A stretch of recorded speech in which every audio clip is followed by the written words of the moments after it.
السلام عليكم ورحمة الله وبركاته. من يومياتنا جوانا نور. ما تنسوش يا حبايب قلبي تصلوا على سيدنا محمد ونشترك في القناة وتفعيل الجرس وتابعوا الفيديو للآخر. لو انت عندك لبن رايب تعال اقولك هتعمل ايه. هنعمل بأحلى جبنة سايحة. هو اللبن شايفينه قدامكم رايب اهو، بس لازم ادفيه. شايفين دوما اللي احنا هنستخدمهم عشان الجبنه بتاعتنا تطلع زي ما احنا بنشتريها. 3 مكعبات زبده، 2 جبنه مثلثات، واي نوع جبنه مثلثات متوفيش على النوعيه اللي انا حطاها. النوعيه اللي انا حطاها هي دي،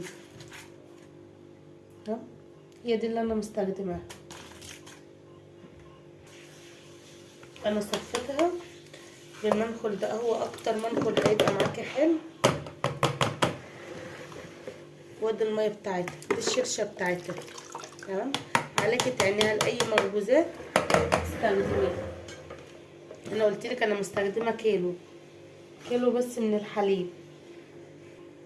بعدين هتحطي حسب الحدق اللي انت عايزاه اهو. عليكي تشغلي اللمب بلندر بتاعك لو انت عندك، ولو ما عندكيش استخدمي الخلاط.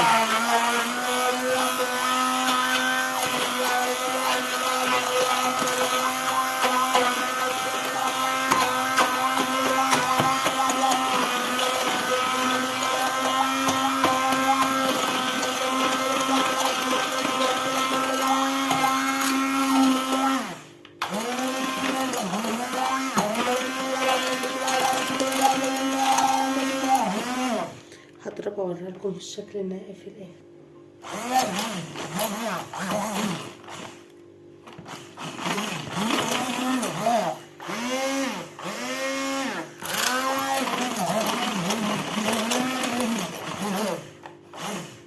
لازم نكسرها حلو. قلتلك لو انت عايزاها قوام كريمه خالص خالص استخدمي لها الخلاط.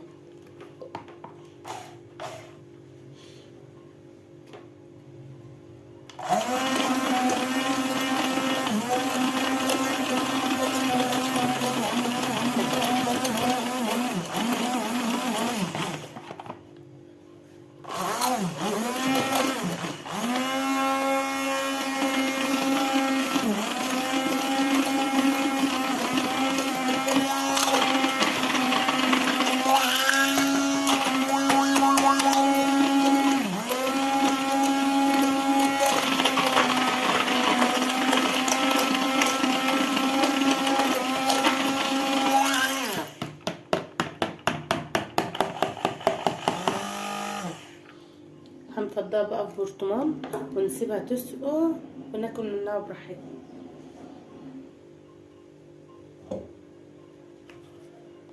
شايفين؟ اللهم بارك. انت بتروحي تجيبي البرطمان لوحده الله يعلم، تمام. انا مش هكذب عليكم واقول لكم ان انا بجيبها، لا، انا اختي اللي بتجيبها من الشغل فباخدها منها بصراحه. اي كوبايه عندك ما انتش عايزاها تستخدميها، تمام. انا هستخدم كوبايه من دي،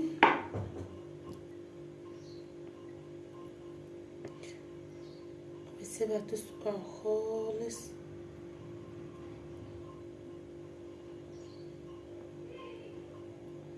بس هوريلكم هتطلع معانا كوبايه وكمان بزياده.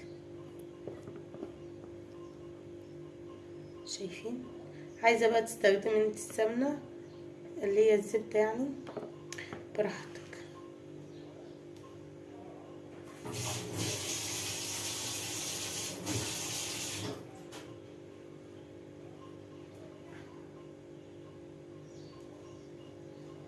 اقسم بالله لو قلتلكم ان طعمها حلو ما هتصدقوه غير ما تجربوه. الزبده كمان تحس ان انت بتاكلي حاجه لوحدها في منتهى الخيال.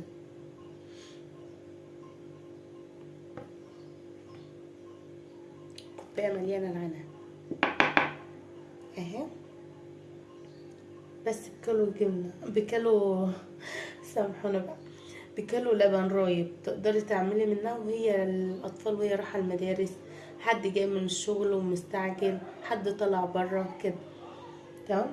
شوفوا وشكم على خير فيديو تاني. متنسوش الاشتراك في القناة وتفعيل الجرس عشان يوصل لكم كل جديد من يوميات نجوى ونور. ربنا يصلح ما بين ايدينا وايديكم.